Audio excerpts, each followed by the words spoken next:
كنتم خير أمة أخرجت للناس تأمرون بالمعروف وتنهون عن المنكر وتؤمنون بالله.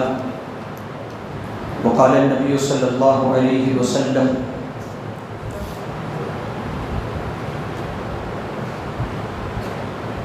قال لعلي بن أبي طالب رضي الله عنه والله لأن يهدي الله بك رجلا واحدا خير لك من حمر النعام.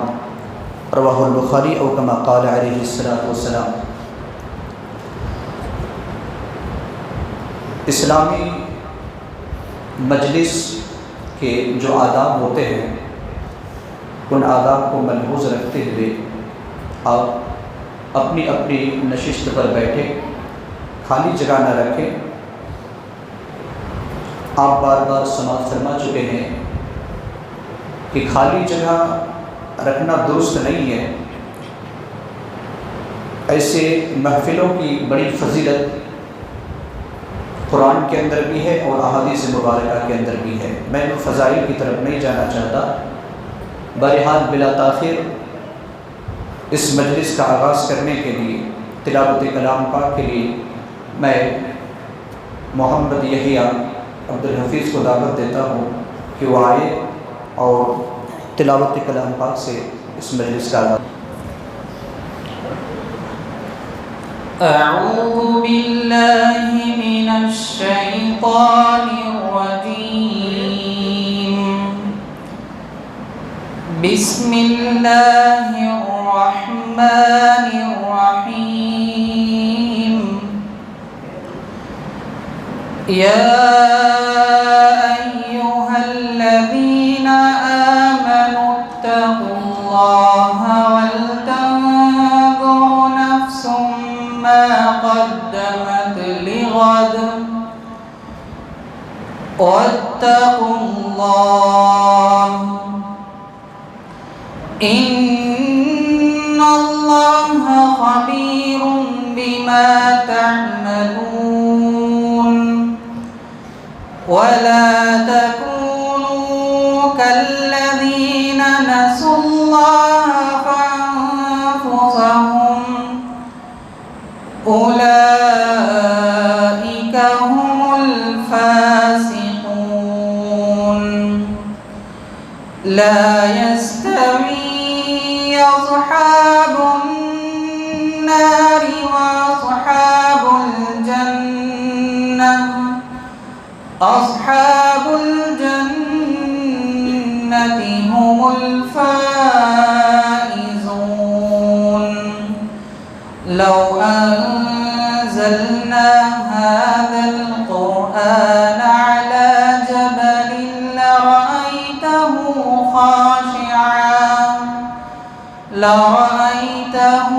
خاشعا متصدعا من خشية الله. وتلك الأمثال نضربها للناس لعلهم يتفكرون.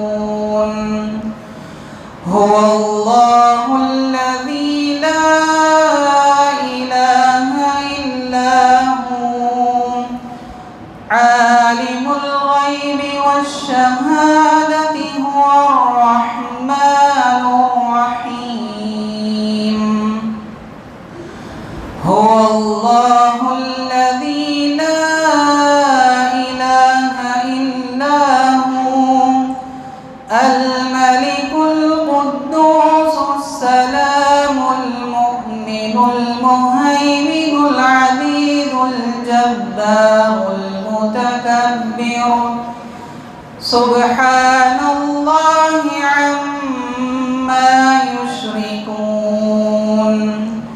هو الله الخالق البارئ المصور له الأسماء الحسنى يسبح له ما في السماوات والأرض وهو العزيز الحكيم.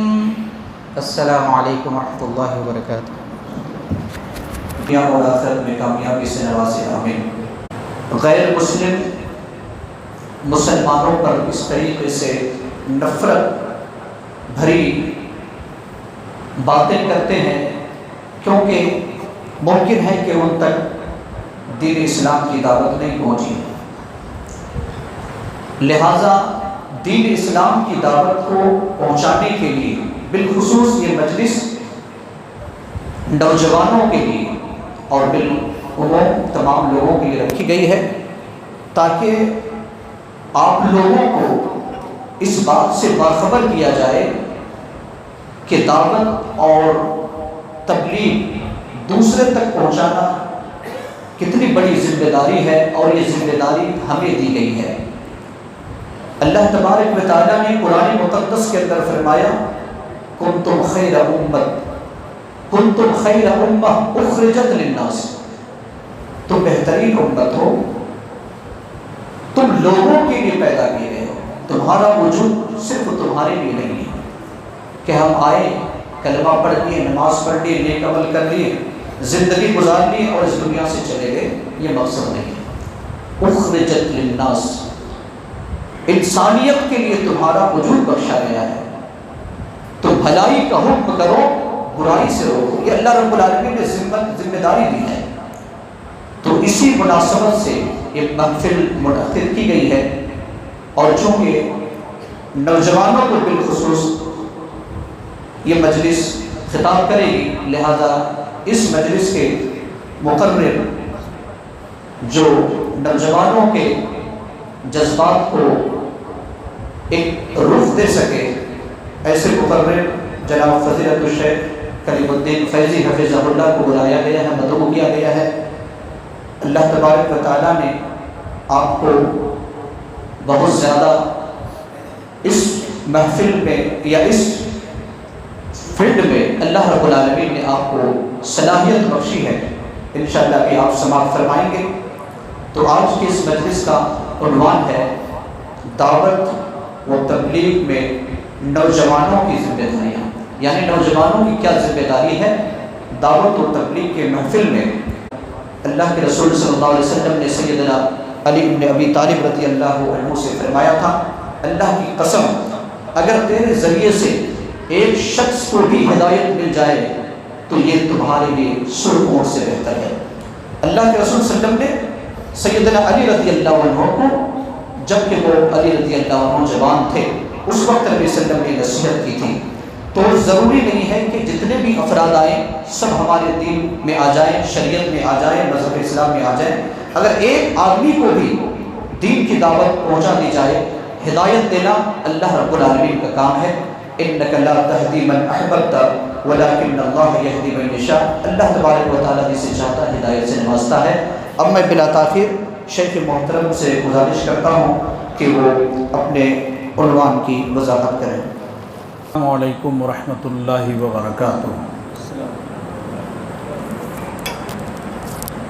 الحمد للہ رب العالمین والصلاة والسلام علی اشرف الانبیاء والمرسلین وعلی آلہ وصحبہ اجمعین ومن تبعہم بإحسان الی یوم الدین، اما بعد۔ اعوذ باللہ من الشیطان الرجیم، بسم اللہ الرحمن الرحیم۔ اذ اوى الفتية إلى الكهف فقالوا ربنا آتنا من لدنك رحمة وهيئ لنا من أمرنا رشدا۔ وقال الله تبارك وتعالى في موضع آخر ادع إلى سبيل ربك بالحكمة والموعظة الحسنة وجادلهم بالتي هي أحسن إن ربك هو أعلم بمن ضل عن سبيله وهو أعلم بالمهتدين۔ رب اشرح لي صدري ويسر لي امري واحلل عقدة من لساني يفقهوا قولي رب زدني علما آمین یا رب العالمین۔ صدر جلسہ اور معزز سامعین کرام، بزرگوں، نوجوان ساتھیوں، عزیز بچوں، تمام قسم کی تعریفیں اس رب ذوالجلال وحدہ لا شریک خالق کائنات مالک ارض و سما کے لیے لائق و زیبا ہیں، جو بیدہ الملک وہو علی کل شیء قدیر، اور مربی و انس و جاں ہیں، جنہوں نے ہماری اور آپ کی رشد و ہدایت کے لیے ہر زمانے میں، ہر دور میں یکے بعد دیگر انبیاء کرام اور رسولوں کا سلسلہ جاری رکھا۔ اللہ کے ان تمام جملہ انبیاء کرام علیہم السلام پر اللہ کے بے شمار درود و سلام نازل ہوں، خصوصاً اس ذات مبارکہ مقدسہ مطہرہ کے اوپر جنہوں نے اپنی 23 سالہ زندگی کو اپنی امت کے لیے وقف کر دیا۔ اللہ کے بے شمار درود و سلام نازل ہوں اس مقدس ہستی پر جنہوں نے زخم کھا کر اپنی امت کے لیے پھول برسائے۔ اللہ کے بے شمار انگنت لاتعداد درود و سلام نازل ہوں اس مقدس ذات پر جنہوں نے قم فانذر کے بعد 20 سال سے زائد عرصہ تک چین اور سکون کی نیند نہ سوئے، یعنی پیارے حبیب جناب محمد رسول اللہ صلی اللہ علیہ وسلم پر اللہ کے بے شمار درود و سلام نازل ہوا۔ اسلامی بھائیوں، خطبہ مسنونہ کے بعد اللہ کی مقدس کتاب قرآن مجید 2 جگہ سے مختلف آیتیں پڑھی گئی ہیں۔ ایک سورہ کہف کی آیت پڑھی گئی ہیں جس میں خاص طور پر اللہ رب العالمین نے نوجوانوں کا تذکرہ فرمایا ہے، اور جن نوجوانوں کا اللہ رب العالمین نے تذکرہ فرمایا اللہ نے اس کی تعریف بھی بیان فرمائی ہے۔ اس آیت کے اندر اسلامی بھائیوں اس بات کو اچھی طرح سے ذہن میں بٹھا لیجئے کہ ہمارا کام صرف اس دنیا میں آ کر دنیا کمانا، کھانا پینا، چند وقت کی نمازیں پڑھ لینا، بس اتنا ہی ہمارا کام ہے۔ اسلامی بھائیوں، ہم اس مقصد کے لیے نہیں آئے ہیں۔ ابھی شیخ محترم نے آپ کے سامنے سورہ آل عمران کی آیت پڑھی، کنتم خیر امۃ اخرجت للناس تأمرون بالمعروف وتنہون عن المنکر وتؤمنون باللہ۔ اللہ رب العالمین نے امت محمدیہ کو تمام امتوں پر فوقیت بخشی، فضیلت دی، اور فضیلت کیوں دی؟ شرط اللہ رب العالمین نے لگا دی۔ شرط کیا لگائی؟ تأمرون بالمعروف وتنہون عن المنکر، تم ایک بہترین امت ہو۔ امتیں تو بہت ساری آئیں اس دنیا کے اندر، لیکن اللہ تبارک و تعالیٰ نے امت محمدیہ سے کہا کہ تم ایک بہترین امت ہو۔ اس لیے بہترین اس لیے ہو کہ تم لوگوں کے لیے نکالے گئے ہو، لوگوں کے لیے پیدا کیے گئے ہو، لوگوں کو تم بھلائیوں کا حکم دیتے ہو، برائیوں سے روکتے ہو، نیکیوں کی طرف دعوت دیتے ہو، اللہ کی توحید کی طرف لوگوں کو بلاتے ہو۔ مفسرین کرام اس آیت کریمہ کی تفسیر میں لکھتے ہیں کہ اگر یہ صفت ہمارے اندر ہے تو ہم خیر امت ہیں۔ اگر دعوت سے ہماری زندگی خالی ہے، ہم لوگوں کو خیر کی طرف نہیں بلاتے ہیں، نیکیوں کا حکم نہیں کرتے، لوگوں کو برائیوں سے نہیں روکتے، تو پھر ہم خیر امت نہیں ہیں۔ خیر امت اسی وقت ہم ہیں جب ہم لوگوں کو اللہ کی توحید کی طرف، بھلائیوں کی طرف، نیکیوں کی طرف لوگوں کو بلائیں گے۔ اور یاد رکھیے اس بات کو، چونکہ خصوصاً نوجوانوں کے تعلق سے یہ جلسہ منعقد کیا گیا ہے۔ اسلامی بھائیوں، نوجوان اسلام کے سپاہی ہیں، یاد رکھیے، نوجوان اسلام کے سپاہی ہیں۔ اور جوانی کے حالت میں انسان جتنا کام کر لے گا، جتنی محنت کر لے گا، وہ کام، وہ محنت بڑھاپے میں انسان نہیں کر سکتا ہے۔ اسی لیے اللہ رب العالمین کو جوانی کی عبادت بہت زیادہ محبوب ہے۔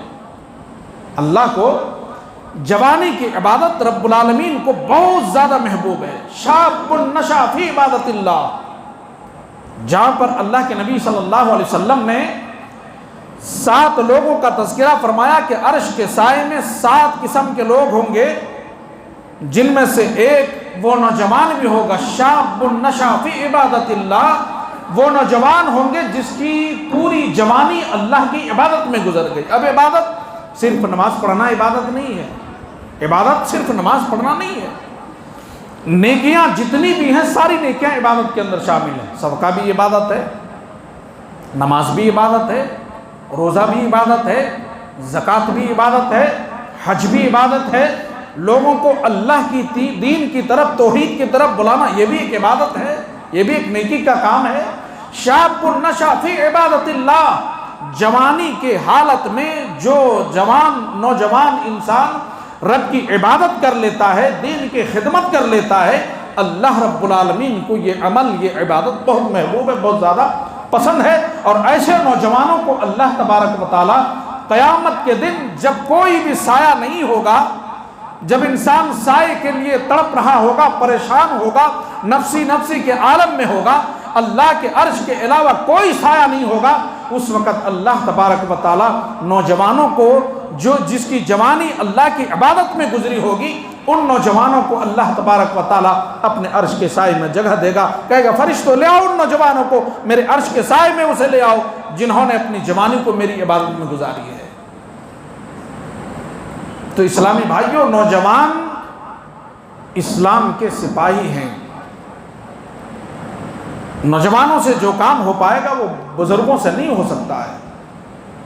اس لیے آپ دیکھیں گے کہ جہاں جہاں بھی، جس ملک کے اندر بھی نبی کریم صلی اللہ علیہ وسلم نے اپنا داعی اور نمائندہ بنا کر بھیجا دین کی دعوت دینے کے لیے، توحید کو پھیلانے کے لیے، وہاں آپ صلی اللہ علیہ وسلم نے نوجوان صحابی کا انتخاب کیا ہے۔ آپ نے جب یمن کی طرف دعوت و تبلیغ کی غرض سے آپ نے روانہ کیا تو آپ نے حضرت علی رضی اللہ تعالی عنہ کا انتخاب کیا تھا۔ جوان صحابی ہیں، نوجوان صحابی ہیں، طاقتور بھی ہیں، حیدر کرار کا لقب جسے ملا ہے۔ آپ نے حضرت علی رضی اللہ تعالی عنہ کو روانہ کیا اور الحمدللہ وہاں پر جا کر آپ نے دین کی دعوت دی لوگوں کو۔ تو بنی حمدان کے لوگ جب آل حمدان والے اسلام قبول کر لیے، جب اس بات کی اطلاع نبی کریم صلی اللہ علیہ وسلم کو ملی تو جناب محمد رسول اللہ صلی اللہ علیہ وسلم کو بڑی خوشی محسوس ہوئی کہ چلو آل حمدان کے لوگوں نے اسلام قبول کر لیا ہے۔ اسی طرح جب آپ صلی اللہ علیہ وسلم نے مدینہ منورہ ہجرت سے پہلے آپ نے اپنا ایک نمائندہ بھیجا دین کی تبلیغ کے لیے، دعوت اسلام کے لیے، تو آپ نے ایک نوجوان صحابی حضرت مصعب بن عمیر رضی اللہ تعالی عنہ کا انتخاب کیا۔ کیوں؟ جانتے ہیں کہ نوجوانوں سے جو کام ہوگا وہ بزرگوں سے نہیں ہو پائے گا۔ سفر کی صعوبت ہے، سفر کی پریشانی ہے، اور کھانے پینے کی پریشانی ہے، وہ ایک بزرگ آدمی برداشت نہیں کر سکتا ہے۔ اس لیے آپ صلی اللہ علیہ وسلم نے حضرت مصعب بن عمیر رضی اللہ تعالی عنہ، جو اتنا اس قدر ناز و نعم میں پلنے والا، اس قدر مالدار صحابی، سفر کی صعوبتوں کو برداشت کرتے ہوئے مکہ مکرمہ چھوڑ کر دعوت و تبلیغ کے لیے، دین پہنچانے کے لیے، نبی صلی اللہ علیہ وسلم کے حکم کی تعمیل کرتے ہوئے مکہ سے نکل کر مدینہ پہنچتے ہیں۔ اور جب مدینہ پہنچے آپ نے اوس اور خزرج کے لوگوں کو آپ نے دین کی دعوت دی، توحید کی دعوت دی، تو قبیلہ اوس کے سردار حضرت سعد بن معاذ انصاری رضی اللہ تعالی عنہ نے پہلے ہی دعوت پر اسلام قبول کر لیا، الحمدللہ۔ کون تھے؟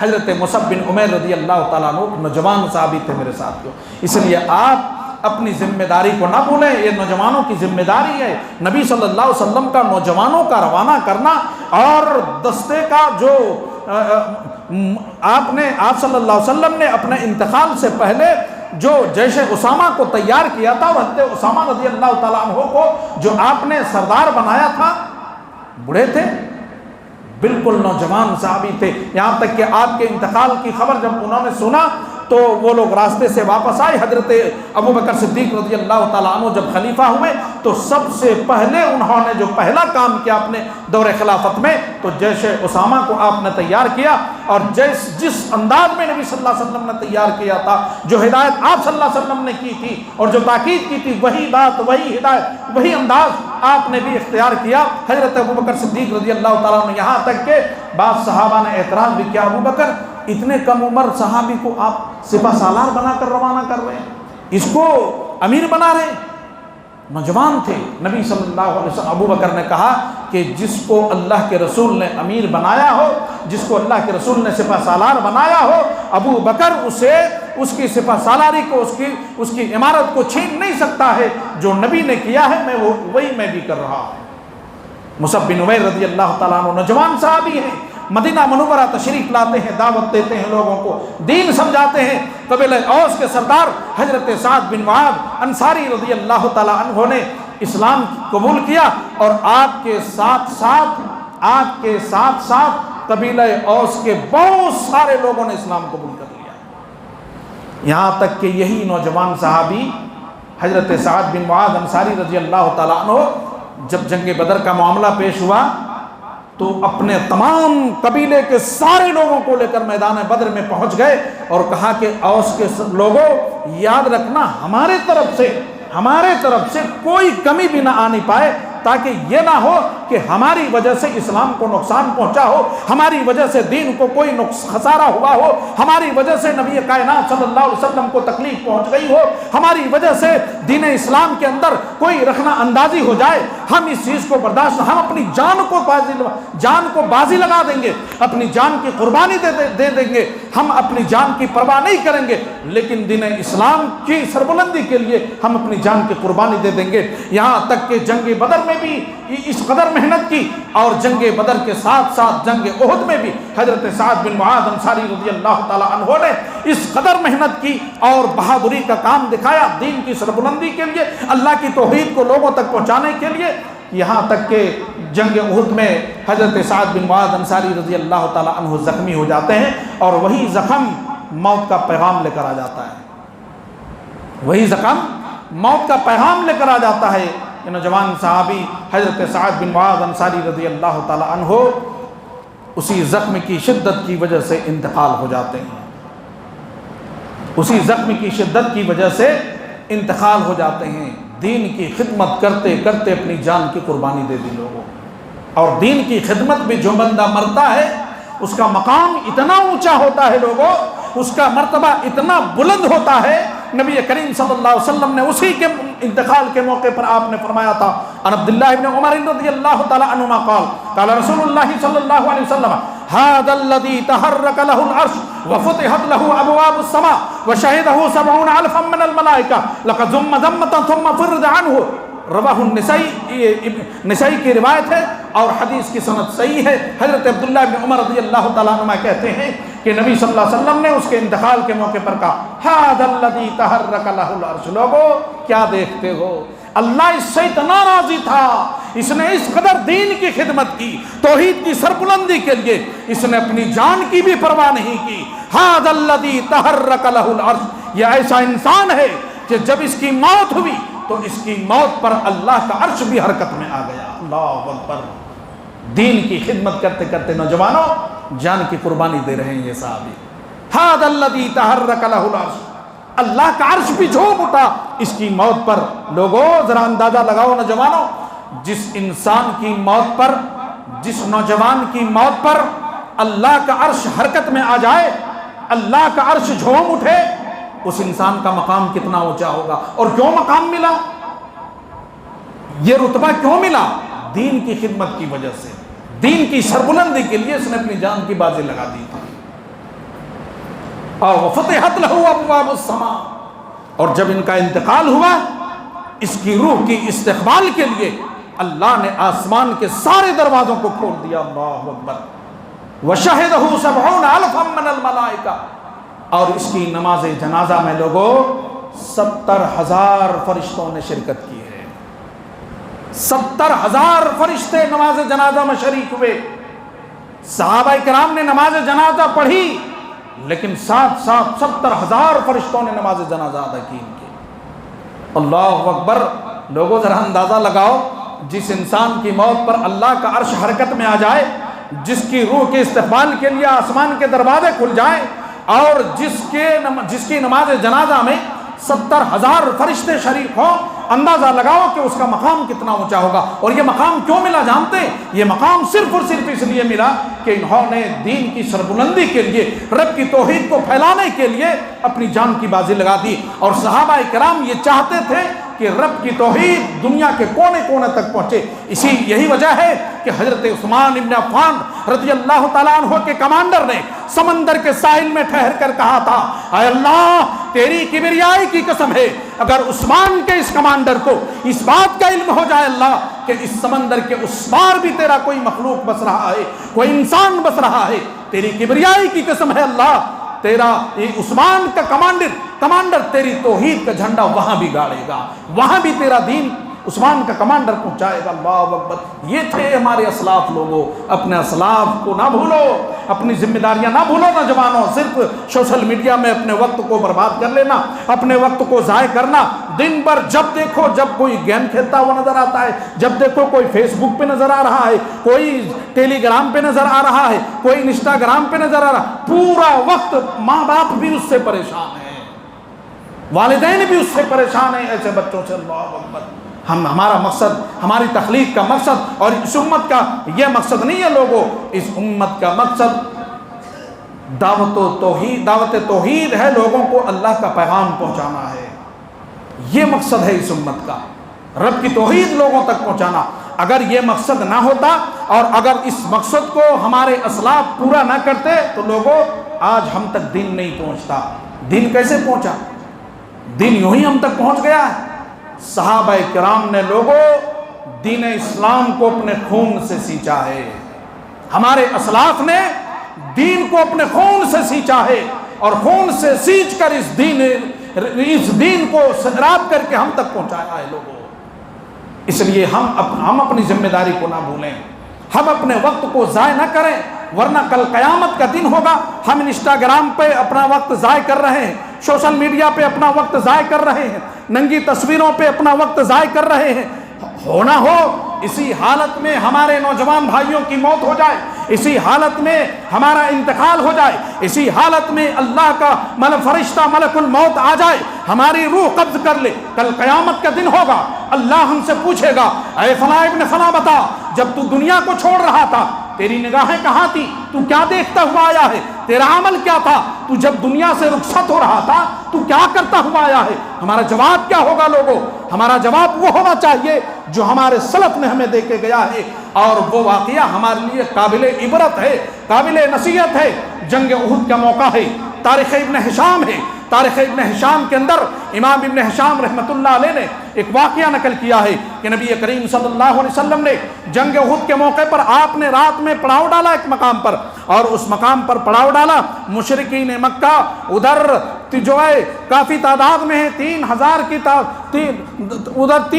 کی تعداد میں مشرکین مکہ ہیں, اور مشرکین مکہ کی نگاہیں نبی صلی اللہ علیہ وسلم کے خیمے پر ہے. وہ اس انتظار میں ہے کہ نبی کے صحابے اپنے اپنے خیمے میں آرام کریں گے, نبی کائنات کے خیمے پر حملہ کر دیں گے, آپ کو صفحے ہستی سے مٹا دیں گے, آپ کو اس دنیا سے مٹا دیں گے, نہ رہے گا بانس نہ بجے گی بانسری. جب آپ کا خاتمہ ہو جائے گا, دین کا خاتمہ ہو جائے گا, دین کا صفایا ہو جائے گا.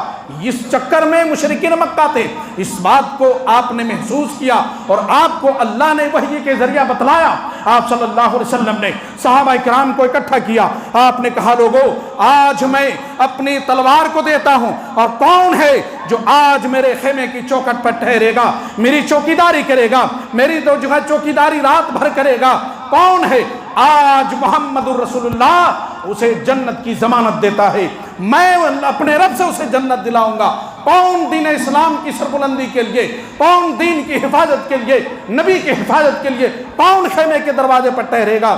بڑے بڑے جلیل القدر صحابی وہاں موجود ہیں لوگوں, حضرت فاروق اعظم بھی موجود ہیں، عمر بن خطاب رضی اللہ تعالیٰ عنہ کی شخصیت بھی وہاں موجود ہے، ابو بکر کی شخصیت بھی موجود ہے، حضرت علی جیسے بہادر بھی موجود ہیں، لیکن ایک پتلا دبلا نوجوان صحابی حضرت زیاد ابن سکن نوجوان تھے لوگوں، پتلا دبلا نوجوان صحابی ٹھہر جاتے ہیں، آقا آپ نے جنت کی بات کہی ہے، آپ نے جنت کی ضمانت دی ہے، آپ نے دین اسلام کی حفاظت کی بات کی ہے، رب ذوالجلال کی قسم ہے آقا میں آپ سے وعدہ کرتا ہوں جب تک زیاد ابن سکن کے جان جسم میں باقی ہے، روح باقی ہے، اللہ کی قسم آپ کے خیمے سے نہیں ہٹوں گا، آپ مجھے اپنی تلوار دیں میں آپ کی حفاظت کروں گا، اس لیے کہ آپ رہیں گے تو دین کا کام آگے بڑھے گا، آپ کا صفایا ہو جائے گا، پھر ہم دین کا کام کیسے کریں گے، وحی کا سلسلہ بند ہو جائے گا۔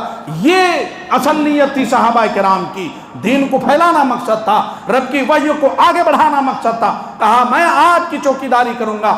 آپ نے اپنی نگاہ اقدس اٹھائی، دیکھا پتلا دبلا صحابی، پتلا دبلا نوجوان صحابی ہے، بڑے بڑے بہادر بیٹھے ہوئے ہیں سر جھکا کر، کوئی جو ہے آگے نہیں بڑھ رہا ہے۔ آپ نے کہا زیاد بیٹھ جاؤ، آپ نے کہا زیاد بیٹھ جاؤ۔ زیاد ابن سکن رضی اللہ تعالیٰ عنہ بیٹھ جاتے ہیں۔ آپ نے دوسری مرتبہ اعلان کیا، لوگوں کون ہے جو میری تلوار کو تھامے، میرے خیمے کے چوکٹ پر ٹھہرے، میری چوکیداری کرے، میں اسے اپنے رب سے جنت دلاؤں گا۔ حضرت زیاد ابن سکن رضی اللہ تعالیٰ عنہ پتلے دبلے انسان ہیں، بالکل نوجوان ہے، ٹھہر جاتے ہیں، آقا میں آپ کی چوکیداری کے لیے ٹھہروں گا، آپ مجھے اللہ سے جنت دلوائیے، مجھے آپ جنت کی ضمانت دیجئے، میں پوری رات آپ کے خیمے پہ ٹھہروں گا، آپ پر کوئی آنچ نہیں آنے دوں گا۔ اللہ کے رسول نے پھر نگاہ اٹھائی، دیکھا پھر دوبارہ زیاد ابن سکن ٹھہرا ہوا ہے، آپ نے کہا زیاد بیٹھ جاؤ۔ آپ نے تیسری مرتبہ اعلان کیا، تیسری مرتبہ بھی حضرت زیاد ابن سکن رضی اللہ تعالیٰ عنہ ٹھہر جاتے ہیں۔ آقا آپ یہ ذمہ داری مجھے دیجئے، میں آپ سے وعدہ کرتا ہوں۔ پیارے نبی نے فرمایا زیاد دیکھنا تم نے رسول اللہ سے وعدہ کیا ہے، کسی معمولی انسان سے وعدہ نہیں کیا ہے۔ زیاد کہیں ایسا نہ ہو کہ وعدہ خلافی ہو جائے، کہیں تم سے کوئی چوک ہو جائے اور دین کا صفایا ہو جائے۔ کہا آقا رب کی کبریائی کی قسم ہے آقا جب تک زیاد کے جسم میں جان باقی رہے گی آپ کے خیمے کے دروازے سے نہیں ہٹوں گا، میں وہیں پوری رات وہیں پر ٹھہرا رہوں گا۔ لہذا آپ صلی اللہ علیہ وسلم نے تمام صحابہ کو کہا آپ اپنے اپنے خیمے میں چلے جائیں، چونکہ صبح دشمنوں کا مقابلہ بھی کرنا ہے۔ زیاد ابن سکن نبی کائنات کی تلوار لے کر ٹھہر گئے، مشرکین مکہ نے سپاہی پہ حملہ کر دیا۔ تاریخ ابن ہشام کے الفاظ ہیں لوگوں، ایک روایت کے مطابق 72 زخم لگے اور پورے کے پورے سینے میں لگے، پیچھے نہیں لگے پیٹھ پر۔ تیروں کی بارش ہوئی ادھر سے، سپاہی پہ حملہ کیا، چوکیدار پہ حملہ کیا، سارے تیر اپنے سینے پہ لے رہے ہیں، 72 زخم لگے، اور ایک روایت کے مطابق 92 زخم لگے، 92 زخم لگے، جسم پورا سامنے چھلنی ہو گیا، بے ہوش ہو کر زمین پہ گر جاتے ہیں لوگوں، زمین بوش ہو جاتے ہیں۔ ایک آہ نکلتی ہے، ایک چیخ نکلتی ہے صحابی رسول کی زبان سے، نبی کائنات بیدار ہو جاتے ہیں، باہر نکلتے ہیں، دیکھتے ہیں حضرت زیاد ابن سکن رضی اللہ تعالی عنہ پڑے ہوئے ہیں، بے ہوش ہیں، پورا جسم خون سے لہولہان ہے، سارا جسم چھلی ہو گیا ہے، کہیں ایک جگہ بھی ایسی باقی نہیں ہے جہاں کوئی اور ایک تیر لگ جائے، سارا جسم چھلی ہو گیا ہے۔ آپ نے پیار سے، محبت سے، شفقت سے ان کے سر کو اٹھایا اور اپنے رانے مبارک پہ رکھا اور پیار سے ان کی آنکھ کو بند کرنے لگے۔ آپ کی آنکھیں اشکبار ہو گئیں، نبی کائنات صلی اللہ علیہ وسلم کی آنکھوں میں آنسو بہنے لگے، اور جب گرم گرم آنسو حضرت زیاد ابن سکن کے رخسار پہ پڑتے ہیں، گال پہ پڑتے ہیں، آنکھ کھل جاتی ہے۔ پیارے نبی پھر پیار سے، شفقت سے ان کی آنکھیں بند کر دیتے ہیں۔ اس نے دیکھا کہ سامنے جناب محمد رسول اللہ صلی اللہ علیہ وسلم کے چہرے پر انوار کا دیدار ہو رہا ہے۔ کہا اللہ کے رسول کہیں ایسا تو نہیں میں غشی کی حالت میں، بے ہوشی کے عالم میں آپ کو دیکھ رہا ہوں خواب کی طرح، کیا واقعی میں آپ کے چہرے پر انوار کا دیدار کر رہا ہوں؟ نبی کریم نے فرمایا ہاں زیاد حقیقی معنوں میں تم میرا دیدار کر رہے ہو۔ کہا پھر اللہ کے رسول آخری وقت ہے، آپ گواہی دیجئے کہ آپ سے میں نے وعدہ کیا تھا آپ کے چوکھٹ سے نہیں ہٹوں گا، ابھی آخری سانس چل رہی ہے، آپ گواہی دے دیجئے بس ایک مرتبہ کہ میں نے اپنے وعدے کو پورا کیا کہ نہیں کیا۔ نبی کائنات نے فرمایا ہاں اے زیاد تو نے اپنے وعدے کو ادھر پورا کیا ہے، ہاں میں اس بات کی گواہی دیتا ہوں کہ تو نے اپنے وعدے کو ادھر پورا کیا اور میرا رب بھی اپنے وعدے کو پورا کر رہا ہے۔ اور کہا زیاد، پیارے نبی صلی اللہ علیہ وسلم سے زیاد بن سکن نے کہا آخری وقت ہے، آخری وقت ہے، آخری وقت میں آپ اپنے دیدار سے مجھے محروم نہ کیجئے۔ قیامت کا دن ہوگا، میدان میں محشر قائم ہوگی، اللہ جب پوچھے گا ایک ایک بندے سے فلاں ابن فلاں بتا تو دنیا کو چھوڑ رہا تھا، کیا دیکھتا ہوا آیا، کیا کرتا ہوا آیا، کیا سوشل میڈیا پہ بیزی تھا، ننگی تصویریں دیکھ رہا تھا، فلمیں دیکھ رہا تھا، سیریل دیکھ رہا تھا، کون سا عمل کرتا ہوا آیا، کیا دیکھتا ہوا آیا؟ جب ایک ایک کر کے اللہ پوچھے گا اے فلاں ابن فلاں بتا تو کیا کرتا ہوا آیا، تیرا عمل کیا تھا، تیری نگاہیں کہاں تھی؟ اس وقت زیاد ابن سکن فخر کے ساتھ کہے گا اللہ جب تیرا یہ بندہ دنیا کو چھوڑ رہا تھا اس وقت تیرے اس بندے کی نگاہ دنیا کے سب سے افضل ترین انسان جناب محمد رسول اللہ صلی اللہ علیہ وسلم کے چہرے پر انوار کا دیدار کرتا ہوا آیا ہے۔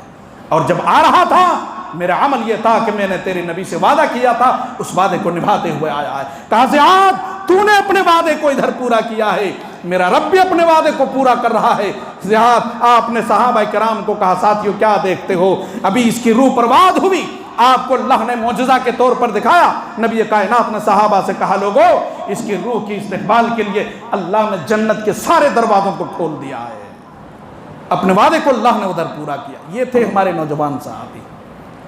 یہ ہماری لوگوں اپنی ذمہ داری کو نہ بھولو نوجوان ساتھیوں، یہ ہے نوجوانوں کی ذمہ داری، دین کی خدمت کے لیے اپنی جان کی قربانی کی دے دیا کرتے تھے، اپنی جان کی بازی لگا دیتے تھے، جان مال کی پرواہ نہیں کرتے تھے ہمارے اسلاف جو ہمارے نوجوان صحابہ کرام گزرے ہوئے ہیں۔ اس لیے میرے ساتھیوں آپ اپنی ذمہ داری کو سمجھیں اور اپنی ذمہ داری کو نبھائیں۔ ہماری ذمہ داری یہ ہے کہ ہم اللہ کی توحید کو لوگوں تک پہنچائیں، چونکہ اللہ نے یہ امت محمدیہ کو ذمہ داری دی ہے، اور اللہ نے کہا وَلْتَكُمْ مِنْكُمْ أُمَّةٌ يَدْعُونَ إِلَى الْخَيْرِ وَيَأْمُرُونَ بِالْمَعْرُوفِ وَيَنْهَوْنَ عَنِ الْمُنْكَرِ۔ اللہ رب العالمین نے کہا تم میں سے ایک جماعت ایسی ہونی چاہیے، تم میں سے امت محمدیہ میں سے ایک جماعت ایسی ہونی چاہیے جو لوگوں کو توحید کی طرف بلائے، اللہ کی طرف بلائے۔ اللہ کی طرف کا مطلب توحید کی طرف بلائے۔ اب لوگوں ذرا دل پر ہاتھ رکھ کر سوچو، توحید کی طرف وہی شخص بلا سکتا ہے جو توحید پرست ہو، توحید کی طرف وہی لوگوں کو بلا سکتا ہے جو توحید پرست ہو، جو خود مشرک ہو، جو خود اللہ کی ذات میں دوسروں کو شریک ٹھہراتا ہو، جس نے خود اللہ کی عظمت کو نہیں پہچانا، اللہ کی شان کو نہیں جانا، وہ بھلا کیا اللہ کی عظمت کی طرف لوگوں کو بلائے گا، وہ کیا توحید کی طرف بلائے گا؟ معلوم یہ ہوا کہ اشارہ اہل توحید کی طرف، وَلْتَكُمْ مِنْكُمْ أُمَّةٌ يَدْعُونَ إِلَى الْخَيْرِ، تم میں سے ایک ایسی جماعت ہونی چاہیے جو اللہ کی طرف لوگوں کو بلائے، خیر کی طرف لوگوں کو بلائے، نیکیوں کا حکم دے، بھلائیوں کا حکم دے، برائیوں سے روکے۔ اللہ اکبر۔ ادعو الی سبیل ربک بالحکمۃ والموعظۃ الحسنۃ وجادلھم باللتی ہی احسن۔ اللہ نے کہا اپنے رب کے راستے کی طرف، اپنے رب کی راہ کی طرف لوگوں کو بلاؤ، بالحکمہ، حکمت کے ساتھ۔ حکمت کی تفسیر مفسرین کرام نے لکھا ہے اللہ کی وحی ہے، اور اللہ کی وحی قرآن ہے، اور نبی کریم جناب محمد رسول اللہ صلی اللہ علیہ وسلم کی حدیث ہے۔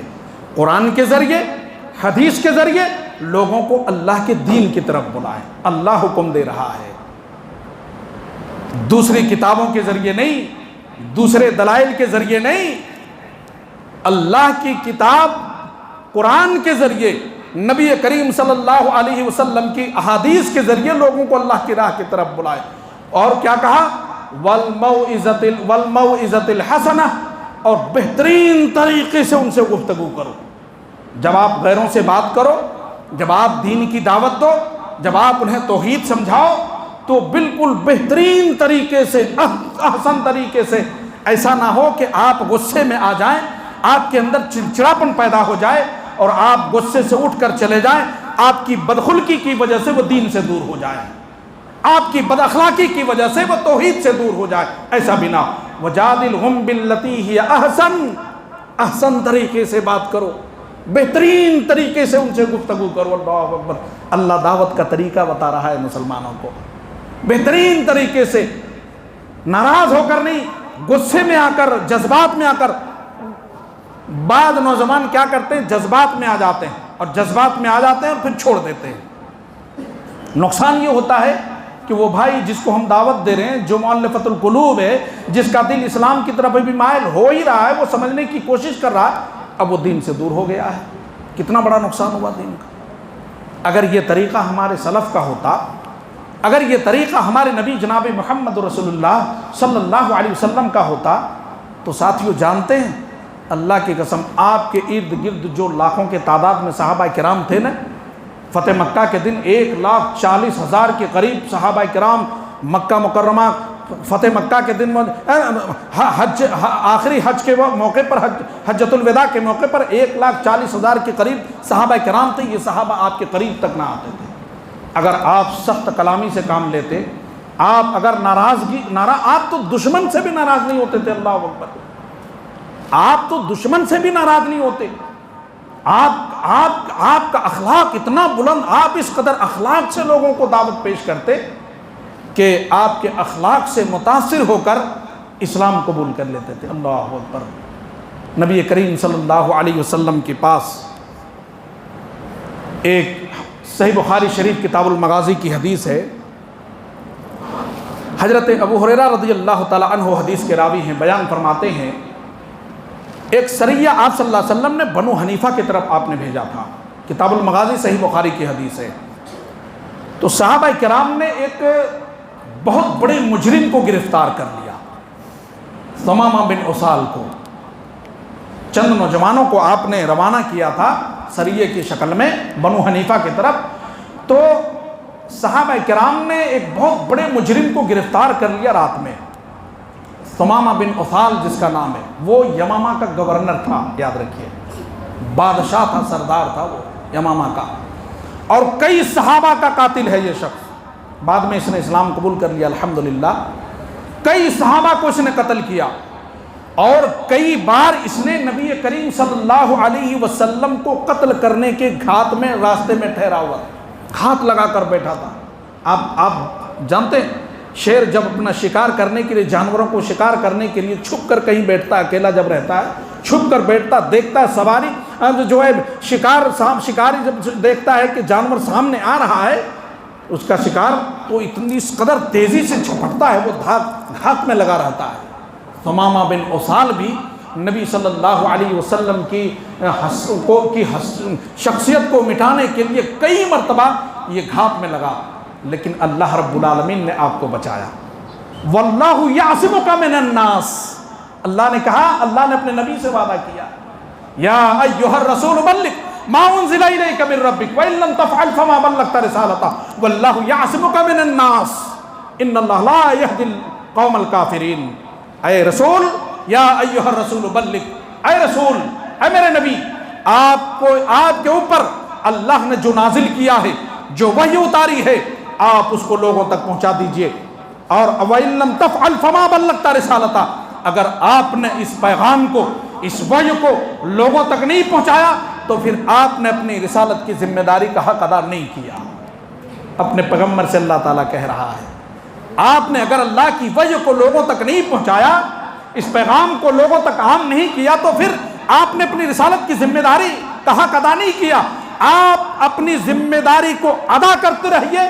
اللہ کی ذمہ داری یہ ہے، واللہ یعصمک من الناس، لوگوں کے تمام شر سے آپ کی اللہ حفاظت فرمائے گا۔ آپ کی ذمہ داری اللہ کا پیغام لوگوں تک پہنچانا، اللہ کی ذمہ داری آپ کی حفاظت کرنا۔ جو دائی ہوتے ہیں اس کا محافظ اللہ رب العالمین ہوتا ہے، یاد رکھنا۔ اسے تھوڑی عارضی طور پر کبھی نقصان ہو سکتا ہے بطور امتحان کے، بطور آزمائش کے، لیکن آخرت میں اس کی بڑی کامیابی ہے، دنیا میں بھی کامیابی ہے، آخرت میں بھی کامیابی ہے، اللہ اس کا محافظ ہے۔ تو ثمامہ بن اسال کئی مرتبہ آپ صلی اللہ علیہ وسلم کو ختم کرنے کے لیے گھات میں لگا رہتا، لیکن اللہ رب العالمین نے اس کے شر سے آپ کو محفوظ فرما لیا۔ صحابہ کرام نے اسے گرفتار کر کے لے آیا، اور مسجد نبوی کے ایک ستون میں لا کر باندھ دیا رات میں۔ صحابہ کرام پہچانتے نہیں تھے کہ یہ بہت بڑا مجرم ہے، وہ معمولی مجرم، معمولی قیدی سمجھ کر لا کر باندھ دیے مسجد نبوی کے ستون سے۔ نبی کریم جناب محمد رسول اللہ صلی اللہ علیہ وسلم جب تشریف لاتے ہیں فجر کے وقت، دیکھتے ہیں تو نبی صلی اللہ علیہ وسلم نے پہچان لیا، جو نبی کے قتل کرنے کے در پہ ہو، اتنا بڑا دشمن دین کا اور رسول کا، اللہ کا، جس نے کئی صحابہ کو قتل کیا ہے، اس کی سزا کیا ہونی چاہیے بتائیے؟ وہ قتل کا مستحق ہے، واقعی مستحق تھا، لیکن نبی کریم صلی اللہ علیہ وسلم کا اخلاق دیکھو لوگو، آپ کا کردار دیکھو، آپ کا فیصلہ دیکھو۔ حضرت عمر بن خطاب رضی اللہ تعالی عنہ، بخاری کے الفاظ ہیں کہ تلوار میان سے نکال کر ہاتھ میں پکڑ کر اس کے ہاتھ کانپ رہے تھے، ابھی اللہ کے رسول حکم دیں گے اس کی گردن مار دوں گا، اس نے کئی صحابہ کو قتل کیا، بہت بڑا دشمن ہے یہ۔ لیکن نبی کریم صلی اللہ علیہ وسلم نے مسکرا کر پوچھا، ثمامہ کیا حال ہے، بتاؤ تیرے ساتھ کیا ہونا چاہیے؟ ثمامہ بن اسال نے کہا کہ محمد بن عبداللہ صلی اللہ علیہ وسلم، اگر آپ مجھے قتل کر دیں گے تو یقیناً میں قتل کا مستحق ہوں، خود اقرار کر رہا ہے، اگر آپ مجھے قتل کریں گے تو یقیناً میں قتل کا مستحق ہوں، میں بہت بڑا مجرم ہوں، اگر آپ مجھ پر احسان کریں گے تو آپ مجھے شکر گزار پائیں گے، اور اگر آپ کو مال چاہیے، دولت چاہیے، مطالبہ کیجئے، جتنا چاہیے مال کا ڈھیر لگا دوں گا آپ کے پاس، میں یمامہ کا گورنر۔ نبی کائنات نے صحابہ سے کہا، ساتھیو یہ کوئی معمولی قیدی نہیں ہے، بہت معزز انسان ہے اپنے قوم کا، گورنر ہے، بادشاہ، کہیں سے کوئی تکلیف تو تم نے نہیں دی۔ اللہ اکبر، اخلاق دیکھو نوجوانوں، نبی کا اخلاق دیکھو نوجوانوں۔ نبی نے کہا، ساتھیو کہیں سے کوئی تکلیف تو نہیں ہوئی، کوئی تکلیف تو تم نے نہیں دی اسے؟ صحابہ نے کہا، اللہ کے رسول کچھ نہیں کیا، بس پکڑا ہے، لایا ہے، باندھ دیا، اور اس کے علاوہ کچھ نہیں کیا۔ کہیں سے تکلیف مت دینا، اپنے قوم کا معزز انسان ہے، یہ گورنر ہے، بادشاہ ہے اپنے قوم کا، یمامہ کا گورنر کوئی معمولی انسان نہیں ہے یہ۔ اور خود نبی صلی اللہ علیہ وسلم آپ کے جانی دشمن ہیں، آپ کے قتل کے در پہ کئی بار گھات میں کھڑا تھا، آپ اپنے امہات المومنین کے پاس، ازواج مطہرات کے پاس جاتے اور کہتے ہیں گھر میں جتنا بہتر سے بہتر کھانا ہو لے کر آؤ، اس لیے کہ جو میرا قیدی ہے مسجد نبوی کے ستون سے جو باندھا گیا وہ کوئی معمولی قیدی نہیں ہے، بہت معزز انسان ہے، جتنا بہتر سے بہتر کھانا ہو وہ لے کر آؤ، اس قیدی کو ہم کھلائیں گے۔ آپ چلے گئے، دوسرے دن پھر آئے، آپ نے پوچھا، ثمامہ کیا حال ہے تیرا؟ پھر وہی جواب دیا، میں قتل کا مستحق ہوں، اگر آپ قتل کریں گے تو کوئی بات نہیں، میں قتل کا مستحق ہوں، اگر آپ مجھ پر احسان کریں گے تو آپ مجھے شکر گزار پائیں گے، میں اپنی زندگی میں کبھی اس احسان کو نہیں بھولوں گا۔ مال چاہیے، جتنا چاہیں آپ کے لیے آپ کے سامنے لا کر ہم مال رکھ دیں گے۔ پیارے نبی پھر چلے گئے، پھر تیسرے دن آئے، پھر کہا، ثمامہ کیا حال ہے تمہارا؟ ثمامہ نے نگاہ نیچے ہے، نظر اٹھا کر نبی کی طرف دیکھتا بھی نہیں ہے، یہ کم بتا، اللہ اکبر، نبی کی طرف دیکھ بھی نہیں رہا ہے، کیوں؟ دشمنی اتنی ہے، نفرت اتنی ہے نبی کریم صلی اللہ علیہ وسلم سے، لیکن نبی کریم صلی اللہ علیہ وسلم کی چہرے پور انوار پر شکن بھی نہیں آ رہا ہے، غصہ نہیں کر رہے ہیں، بدخلقی کا مظاہرہ نہیں کر رہے ہیں، ناراض نہیں ہو رہے ہیں۔ آپ مسکرا کر کہتے ہیں، ثمامہ ایک بار تو میری طرف دیکھ لو۔ کہا، میں آپ کے چہرے کی طرف نہیں دیکھتا، اس کائنات کے اندر آپ کے چہرے سے برا چہرہ میری نظر میں کوئی چہرہ نہیں ہے، میں نہیں دیکھتا آپ کے چہرے کی طرف۔ پیارے نبی صلی اللہ علیہ وسلم نے صحابہ کو حکم دیا، ساتھیو اسے رہا کر دو۔ اللہ اکبر، اخلاق دیکھو، کہہ رہے ہیں کہ آپ کے شہر سے مبغوض شہر میری نظر میں کائنات میں کوئی شہر نہیں، آپ کے چہرے سے بدصورت چہرہ میری نظر میں کوئی چہرہ نہیں، اس کے باوجود بھی نبی کریم صلی اللہ علیہ وسلم کا اخلاق دیکھو لوگو۔ آپ نے کہا کہ ساتھیو رہا کر دو، اسے چھوڑ دو۔ جب آپ نے چھوڑ دیا، بڑی تیزی سے وہ مسجد نبوی سے باہر نکلا، مسجد نبوی کے قریب میں کھجور کا باغ تھا، وہاں گیا اور وہاں ایک چشمہ تھا، اس چشمے میں جا کر اس نے غسل کیا، خوب اچھی طریقے سے نہایا دھویا، پاک صاف ہوا، پلٹ کر ابھی پھر مسجد نبوی کی طرف آیا۔ ابھی نبی کریم مسجد نبوی میں موجود تھے، صحابہ بھی موجود تھے، اور آپ صلی اللہ علیہ وسلم کے سامنے آ کر ٹھہر گیا۔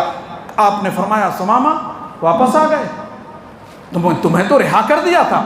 تو ثمامہ نے کہا، اللہ کے رسول آپ نے مجھے چھوڑا مگر اپنا بنا کر چھوڑا۔ آپ کے اخلاق سے میں اتنا متاثر، آپ کا جب چہرہ ایک نظر آپ کے چہرے پر انوار پر میری پڑی تو رب ذوالجلال کی قسم میرے دل نے کہا کہ ایسا چہرہ والا انسان جھوٹ بول ہی نہیں سکتا ہے۔ اللہ اکبر۔ آپ کی خوبصورتی کو دیکھ کر، آپ کے اخلاق سے میں اتنا متاثر ہوا۔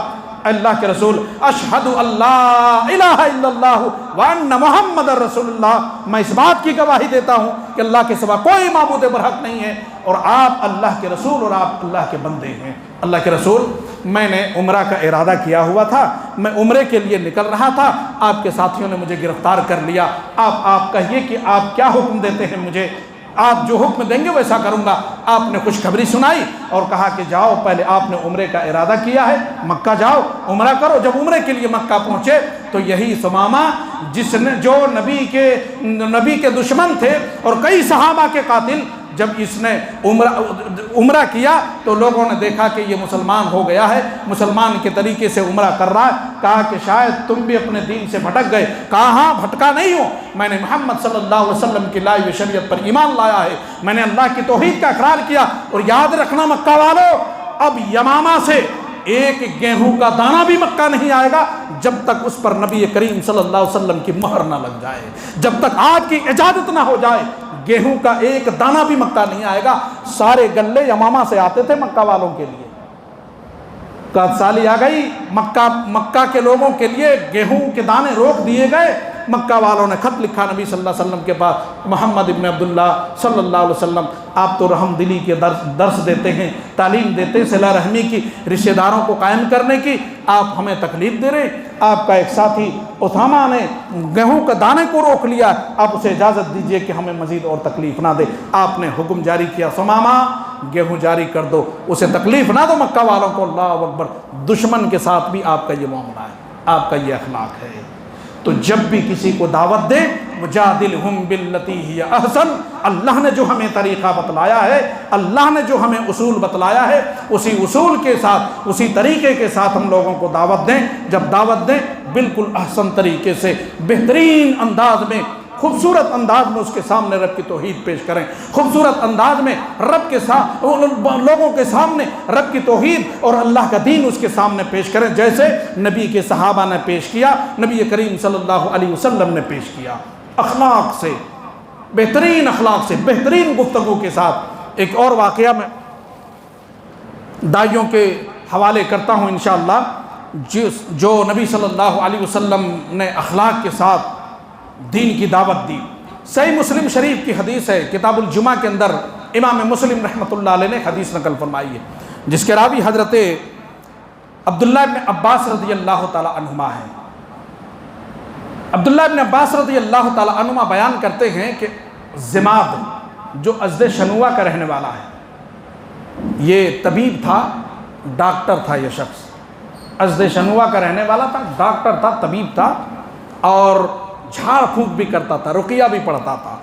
مکہ آیا عمرہ کرنے کے لیے، مکہ پہنچا، مکہ کے اندر مکہ کے نادانوں سے اس نے سنا نبی صلی اللہ علیہ وسلم کے بارے میں لوگ کہہ رہے ہیں کہ محمد ابن عبداللہ پاگل ہو گیا ہے، نعوذ باللہ من ذالک۔ آپ پر اتہام لگایا، آپ پر اتنا بڑا الزام لگایا کہ آپ کے اوپر جنات کا اثر ہے، جنات سوار ہوتا ہے، آپ کے اوپر کسی نے جادو کر دیا ہے، آپ کے اوپر عصبی حرکت ہے، آپ پاگل ہو گئے ہیں۔ تو زماد ازدی جب یہ بات سنتا ہے تو کہتا ہے کہ میں راقی ہوں، میں طبیب بھی ہوں، علاج بھی کرتا ہوں، رقیہ بھی پڑھتا ہوں، دم بھی کرتا ہوں، جھاڑ پھونک بھی کرتا ہوں، کہو میں اس کا علاج کر دوں، شاید اللہ میرے ہاتھ سے اسے شفا دے دے۔ کہا وہ بندہ کہاں ملے گا؟ دوسرے دن لوگوں نے بتایا وہ محمد ابن عبداللہ ہے جو خانہ کعبہ کے اندر بیٹھا ہوا ہے۔ آپ نماز پڑھ کر بیٹھے ہوئے تھے، نبی صلی اللہ علیہ وسلم کی خدمت میں زماد ازدی آتے ہیں اور کہتے ہیں اے محمد ابن عبداللہ، میں نے مکہ کے لوگوں سے سنا ہے کہ آپ کے اوپر جنات سوار ہوتا ہے، نعوذ باللہ من ذالک، آپ کے اوپر کسی نے جادو کر دیا ہے، آپ کے اوپر عصبی حرکت ہے۔ میں طبابت کے ساتھ ساتھ، یعنی جہاں پر میں طبیب ہوں، ڈاکٹر ہوں، وہیں پر میں معالج بھی ہوں، علاج جھاڑ پھونک بھی کرتا ہوں، آپ اگر چاہیں تو میں آپ پر دم کروں، شاید اللہ میرے ذریعے آپ کو میرے ہاتھ سے شفا دے دے۔ اللہ اکبر۔ نبی کائنات کو جب یہ کہہ رہا ہوگا کہ آپ کو لوگ پاگل کہہ رہے ہیں، آپ کو لوگ مجنوں کہہ رہے ہیں، آپ کو لوگ دیوانہ کہہ رہے ہیں، لوگوں اندازہ لگاؤ نبی کائنات کے دل پر کیا گزر رہی ہوگی۔ اللہ اکبر۔ وہ پیغمبر جو رحمت للعالمین ہے، جو لوگوں کو جہنم کے راستے سے ہٹا کر صراط مستقیم کی طرف لانے کی کوشش کر رہا ہے، جنت کے راستے کی طرف لانے کی کوشش کر رہا ہے، اس شخصیت کے بارے میں لوگ اس طرح کہہ رہے ہیں۔ جب آپ اپنے بارے میں اس طرح سنتے ہوں گے، سامنے اپنی نظر کے سامنے روبرو جب کوئی بندہ کہہ رہا ہوگا، اندازہ لگاؤ نبی کے دل پر کیا گزر رہی ہوگی لوگوں۔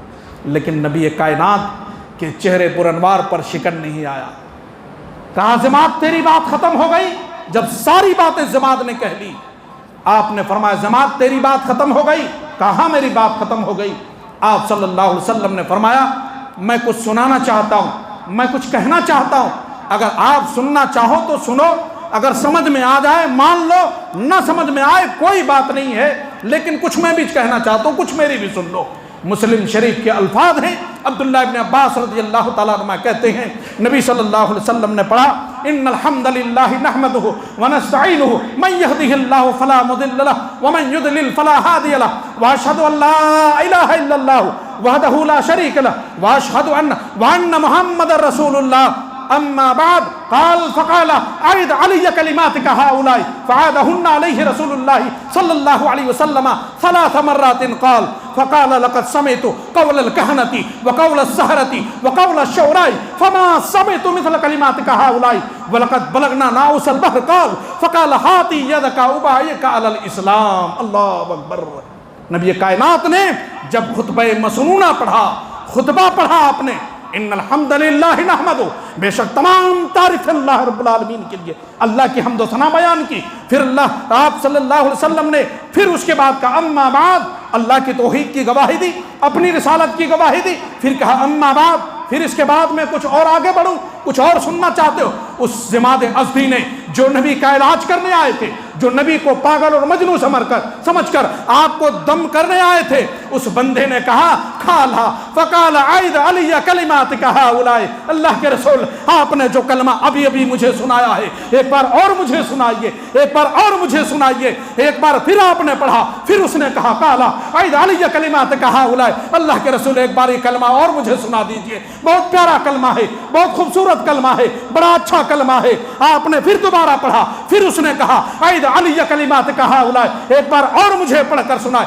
فعادہن علیہ رسول اللہ صلی اللہ علیہ وسلم 3 مرات، یہاں تک کہ آپ نے 3 بار ان کے مطالبے پر بار بار مسلسل آپ نے 3 مرتبہ خطبہ پڑھا اور 3 مرتبہ اسے خطبہ سنایا۔ اور آپ کے اس اخلاق سے، آپ کے اس اخلاق کریمانہ سے وہ انسان اتنا متاثر ہوتا ہے، وہ کہتا ہے واللہ اکبر، وہ کہتا ہے اللہ کے رسول میں نے لقد سمعت قول الکہنۃ وقول السحرۃ وقول الشعراء، میں نے اپنی زندگی میں کاہنوں کی کہانت بھی دیکھی ہے، میں نے جادوگروں کی جادوگری بھی دیکھی ہے، میں نے شاعروں کے اشعار بھی سنے ہیں، شاعروں کے کلمہ بھی سنے ہیں، لیکن اللہ کے رسول فما سمعت مثل کلماتک ہؤلاء، آپ نے جو کلمہ مجھے ابھی سنایا ہے، رب ذوالجلال کی قسم ہے، رب کی کبریائی کی قسم، ایسا کلمہ میں نے اپنی زندگی میں کبھی نہیں سنا ہے۔ وَلَقَدْ بَلَغْنَا نَاعُسَ الْبَحْرِ، آپ نے ایسا کلمہ مجھے سنا دیا ہے جو سمندر کی گہرائیوں تک پہنچنے والی ہے۔ زماد سمندر کی گہرائی میں بعد میں یہ کلمہ پہنچے گا، پہلے اپنے دل کو ٹٹول کر دیکھو، تیرے دل کی گہرائی میں بات پہنچ رہی ہے۔ کالا ہاتھی ید کا ابا یہ کال الاسلام، اس کلمے سے متاثر ہو کر، آپ کے اخلاق سے متاثر ہو کر اس نے کہا کہ اللہ کے رسول ہاتھ بڑھائیے، میں آپ کے ہاتھ پر اسلام قبول کرنا چاہتا ہوں۔ آپ نے ہاتھ بڑھایا اور حضرت زماد ازدی نے آپ صلی اللہ علیہ وسلم کے ہاتھ پر اسلام قبول کیا۔ یہ ہے نبی صلی اللہ علیہ وسلم کا انداز، دعوت دینے کا آپ کا اخلاق یہ ہے۔ وجادلہم باللتی ہی احسن، بہترین طریقے سے نوجوان ساتھیوں، بہترین طریقے سے خوبصورت انداز میں جب بھی کسی غیر کو ہم دین سمجھائیں اور جو سمجھانے جائیں تو پہلے اس کو سیکھیں، پہلے اس کو حاصل کریں. جس سبجیکٹ پہ آپ بات کرنا چاہتے ہیں، جس سبجیکٹ کو آپ سمجھانا چاہتے ہیں، پہلے اس سبجیکٹ کو آپ سیکھ لیں، پہلے اس کے دلائل آپ حاصل کر لیں کسی عالم کے پاس بیٹھ کر. یا آپ اگر اس دلائل کو نہیں پیش کر سکتے ہیں تو آپ اپنے ملنے جلنے والوں کو ایسے بھائی کے پاس لے کر آئیں جن کے پاس دلائل ہوں، جو باصلاحیت ہوں، جو احسن انداز میں لوگوں کو سمجھا سکتے ہوں. ایسے لوگوں کے پاس لے کر آئیں اور اپنی ذمہ داری کو نبھائیں. وجادلہم باللتی ہی احسن. اللہ رب العالمین کہتا ہے کہ بہترین طریقے سے، بہترین انداز میں، خوبصورت انداز میں لوگوں کے سامنے دین اللہ کی توحید اور اللہ کا دین پیش کیجئے. اور اللہ رب العالمین آگے فرماتا ہے ان ربک هو عالم بمن ضل عن سبیلہ وهو عالم بالمہتدین. تمہارا رب خوب جانتا ہے جو تیرے رب کی راہ سے گمراہ ہونے والا کون ہے اور ہدایت یافتہ لوگ کون ہیں. تیرا سے بخوبی واقف ہے، بہترین انداز سے جانتا ہے. تو میرے ساتھیو، ہماری ذمہ داری یہ ہے کہ ہم اللہ کی توحید کو لوگوں تک عام کر دیں. آج ہم نے توحید کو عام نہیں کیا، نبی کی تعلیمات کو ہم نے عام نہیں کیا، جس کے سبب، جس کی وجہ یہ ہے کہ آج ہمارے ملک کے اندر اس قدر غلط فہمیاں پھیلی ہوئی ہیں کہ آج اسلام کو اور اسلام کے ماننے والے کو لوگ دہشت گرد کہہ رہے ہیں. نعوذ باللہ من ذالک. دہشت گرد کہہ رہے ہیں، نعوذ باللہ من ذالک. اللہ اکبر. کیوں؟ اس لیے کہ نبی صلی اللہ علیہ وسلم کی تعلیمات سے ناواقف ہیں وہ لوگ. ہم انہیں واقفیت کریں نبی کی تعلیمات سے، دین سے، توحید سے. انہیں بتائیں کہ ہمارا دین یہ ہے، ہمارا دین یہ، ہمارے نبی کی تعلیم یہ ہے. تو انشاءاللہ العزیز دھیرے دھیرے ماحول سازگار ہوتا چلا جائے گا. ممکن ہے کہ اللہ رب العالمین انہیں دین کی سمجھ بھی دے دے اور دین کی ہدایت بھی دے دے اور وہ دین حق کی طرف آ جائے، دین حق کی طرف مائل ہو جائے. ممکن ہے اللہ تعالیٰ اسے سمجھ عطا فرما دے. اس لیے پوری بصیرت کے ساتھ، پورے دلائل کے ساتھ جو ہمارے اسلاف کا طریقہ ہے، جو پیغمبروں کا طریقہ ہے، اس طریقے سے ہمارے سلف کے طریقے پر، منہج سلف کے طور طریقے پر ہم لوگوں تک دین پہنچائیں. ہمارے منہج، ہمارے طریقہ کیا ہے؟ کتاب و سنت کی روشنی میں. ہمارے سلف کا طریقہ کتاب و سنت کی روشنی میں. اور پڑھنے بولنے سے پہلے ہم کتاب و سنت کو سیکھ لیں پہلے. اس لیے کہ امام بخاری رحمۃ اللہ نے ایک باب باندھا، باب قول العمل، باب العلم قول العمل قبل العمل قبل القول والعمل. امام بخاری رحمۃ اللہ نے باب باندھا ہے کہ علم حاصل کرو کہنے سے پہلے اور عمل کرنے سے پہلے. اس کو ہم کہنے جا رہے ہیں اس کے بارے میں علم حاصل کریں، جو ہم کرنے جا رہے ہیں اس کے بارے میں علم حاصل کریں. جب تک ہم جانکاری نہیں حاصل کریں گے، علم نہیں سیکھیں گے، ہم اس چیز کو صحیح ڈھنگ سے، صحیح طریقے سے لوگوں تک نہیں پہنچا سکتے. اسی لیے نبی صلی اللہ علیہ وسلم پہلے دین سکھاتے تھے صحابہ کو، اور صحابہ کرام کو متعین کرتے تھے اپنے ساتھیوں کو. جب کوئی نئے لوگ آتے اسلام قبول کرتے تو پہلے ساتھیوں اسے دین سکھاؤ. حضرت ثمامہ بن اسال رضی اللہ تعالیٰ عنہ کے بارے میں صحابہ کرام کو آپ نے حکم دیا کہ اسے دین سکھاؤ. دین صحابہ کرام نے سکھایا اور آپ نے ثمامہ بن اسال کو پھر متعین کیا، ثمامہ جاؤ اپنے ملک یمامہ کے اندر جا کر دین کی دعوت دو، تبلیغ کرو لوگوں کے سامنے رب کی توحید کی دعوت دو. آپ نے اسے وہاں مقرر کر دیا اور وہ وہاں دین کی دعوت دے رہے. اللہ الحمدللہ. قل ھذی سبیلی ادعو الی اللہ علی بصیرۃ انا ومن اتبعنی وسبحان اللہ وما انا من المشرکین. سورہ یوسف کے اندر اللہ رب العالمین نے کہا اے نبی آپ کہہ دیجئے قل ھذی سبیلی، یہی میری راہ ہے. کون سی؟ سیدھی راہ، توحید کی راہ. جو توحید کی راہ ہے، جو توحید کا راستہ ہے، آپ کہہ دیجئے یہی میری راہ ہے اور میں اور میرے ماننے والے، انا ومن اتبعنی، میں ادعو الی اللہ علی بصیرۃ انا ومن اتبعنی، میں اور میرے ماننے والے اسی راہ کی طرف لوگوں کو بلاتے ہیں پوری بصیرت کے ساتھ، اعتماد کے ساتھ، پورے یقین کے ساتھ. میں اور میرے ماننے والے. میرے ماننے والے کون؟ ہم ہیں، ہم نبی کے متبعین ہیں، نبی کے اتباع کرنے والے، ہم نبی کے امتی ہیں. اشارہ ہماری طرف ہے. تو ہماری ذمہ داری یہاں بھی بتائی جا رہی ہے. ہماری ذمہ داری ہے کہ ہم لوگوں کو اللہ کی توحید کی طرف بلائیں. اور اس سے بڑا عمل دنیا میں کیا ہو سکتا ہے لوگوں، کہ آدمی اللہ کی توحید کی طرف لوگوں کو بلائے اور ہمارے ذریعے سے اللہ رب العالمین کسی کو ہدایت دے دے. اس سے بڑی خوش نصیبی کی بات اور کیا ہو سکتی ہے؟ وَمَنْ أَحْسَنَ قَوْلًا مِّمَّنْ دَعَا إِلَى اللَّهِ وَعَمِلَ صَالِحًا وَقَالَ إِنَّنِي مِنَ الْمُسْلِمِينَ. اللہ اکبر. اس سے بڑا عمل اور کون ہو سکتا ہے؟ جو شخص یہ کہتا ہو وَمَنْ أَحْسَنُ قَوْلًا مِّمَّنْ دَعَا إِلَى اللَّهِ، اس سے اچھی بات اس روئے زمین پر اور کیا ہو سکتی ہے کہ آدمی کہے وَمَنْ أَحْسَنُ قَوْلًا مِّمَّنْ دَعَا إِلَى اللَّهِ، جو لوگوں کو اللہ کی طرف بلائے اور وہ کہے کہ میں مسلمان میں سے ہوں۔ اس سے بڑی بات اور کیا ہو سکتی ہے؟ اللہ کی طرف لوگوں کو بلانا یہ بہت بڑی خوش نصیبی کی بات ہے۔ یہ ذمہ داری اللہ نے پیغمبروں کو دی تھی، یہ پیغمبروں کی ذمہ داری ہے۔ ہر شخص کو اللہ یہ ذمہ داری، ایرے غیروں کو یہ ذمہ داری نہیں دیتا۔ ہم خوش نصیب ہیں کہ اللہ نے امت محمدیہ میں ہمیں پیدا کیا، ہم خوش نصیب ہیں کہ امت محمدیہ کے اوپر اللہ رب العالمین نے یہ ذمہ داری عائد کی ہے، ورنہ یہ پیغمبروں کی ذمہ داری، اللہ پیغمبروں کو، اپنے اچھے بندوں کو یہ ذمہ داری اللہ رب العالمین عنایت کرتا ہے۔ ہماری خوش نصیبی ہی یہ ہے کہ اللہ نے امت محمدیہ میں ہمیں پیدا کیا، اور امت محمدیہ کو اللہ نے یہ ذمہ داری دی، کنتم خیر امت اخرجت للناس تأمرون بالمعروف وتنہون عن المنکر وتؤمنون باللہ۔ اللہ نے امت محمدیہ کو یہ ذمہ داری دی ہے۔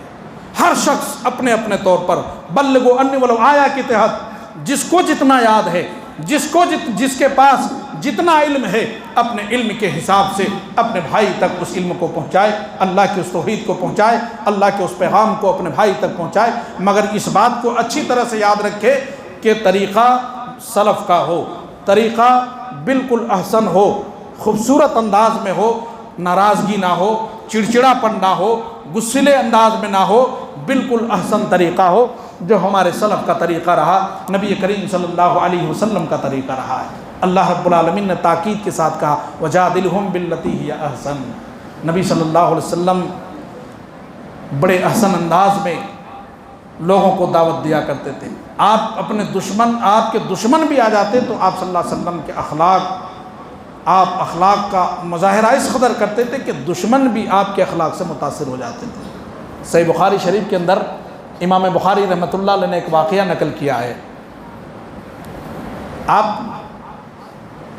ایک سوال آپ سے کرنا چاہتا ہوں، اگر آپ کے ہمارے گھر پر کوئی آدمی آ کر یہ کہے، گھر کے دروازے پر آ کر یہ کہے کہ آپ مر جائیں، آپ کے بیوی بچے مر جائیں، آپ برباد ہو جائیں، آپ کے اوپر موت آ جائے، تو ہمارا رد عمل کیا ہوگا؟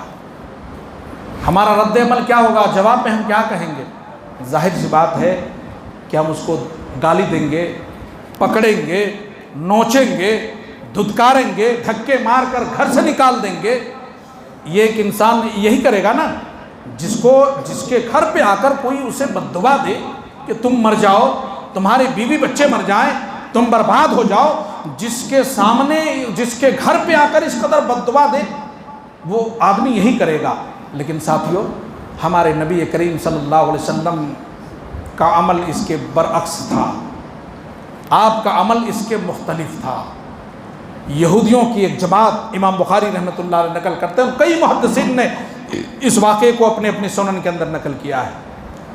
آپ کے گھر پہ آپ سے ملنے کے لیے یہودیوں کی ایک جماعت آتی ہے اور آ کر آپ سے کہتی ہے السلام علیکم، آپ کے اوپر موت ہو، نعوذ باللہ من ذالک۔ ایک تو آپ کے حق میں انہوں نے بد دعا دی، دوسرا یہ کہ اسلامی شعار کو اس نے بگاڑا، السلام علیکم کے حروف کو اس نے بگاڑ کر السلام علیکم کہا، جس کا معنی ہوتا ہے تم پر موت ہو۔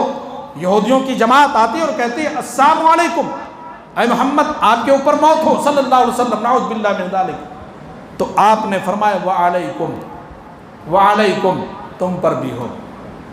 جب اس نے کہا السلام علیکم، آپ نے کہا وعلیکم، اندر حضرت عائشہ رضی اللہ تعالی عنہا موجود تھی۔